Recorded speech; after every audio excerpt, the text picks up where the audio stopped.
کراچی جامعہ Banuri town کے ممتاز استاد معروف عالم دین اور شیخ الحدیث مولانا قاری مفتاح اللہ انتقال کر گئے۔ ان کے انتقال کی خبر سامنے آتے ہی دینی علمی اور تعلیمی حلقوں میں گہرے رنج و غم کی فضا قائم ہو گئی۔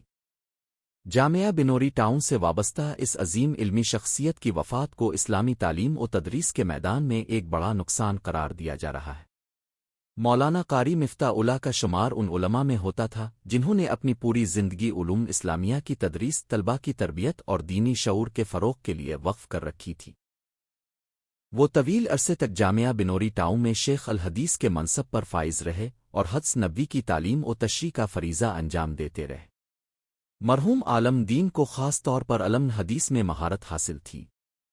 انہوں نے حدیث کی معروف کتب کا درس دیا اور روایت، درایت، سند اور متن کے اصولوں پر گہری گرفت رکھتے تھے۔ ان کی تدریسی خدمات کی بدولت ہزاروں طلباء نے علوم حدیث میں مہارت حاصل کی اور آج مک و برون مک دینی خدمات انجام دے رہے ہیں۔ مولانا قاری مفتاح اللہ قرآن کریم کی قرأت اور تجوید کے بھی ماہر تھے۔ قرآنی تعلیم کے ساتھ ساتھ انہوں نے طلباء کو دینی اخلاقیات، علمی نظم و ضبط اور تحقیقی مزاج سے بھی روشناس کرایا۔ ان کا تدریسی انداز سنجیدہ، مدلل اور علمی بنیادوں پر قائم تھا، جس کی وجہ سے وہ طلباء اور اساتذہ میں یکساں احترام کی نگاہ سے دیکھے جاتے تھے۔ جمعیت علماء اسلام کے سربراہ مولانا فضل الرحمان نے مولانا قاری مفتاح اللہ کے انتقال پر گہرے افسوس کا اظہار کیا ہے۔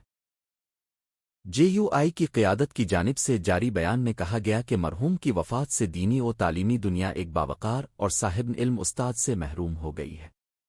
بیان میں ان کی دینی خدمات، تدریسی کردار اور علمی مقام کو خراج تحسین پیش کیا گیا۔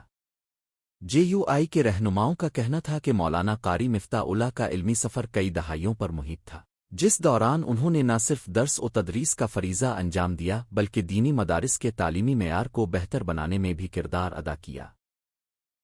ان کی علمی بصیرت اور تدریسی تجربہ دینی حلقوں کے لیے ایک مضبوط حوالہ سمجھا جاتا تھا۔ جامعہ بنوری ٹاؤن کے اساتذہ اور انتظامیہ کی جانب سے بھی تعزیتی پیغامات جاری کیے گئے ہیں۔ آخر میں سب سے درخواست ہے کہ ہمارا چینل سبسکرائب کریں اور گھنٹی والے بٹن کو دبائیں تاکہ ہر آنے والی ویڈیو اب تک پہنچ سکے۔ شکریہ۔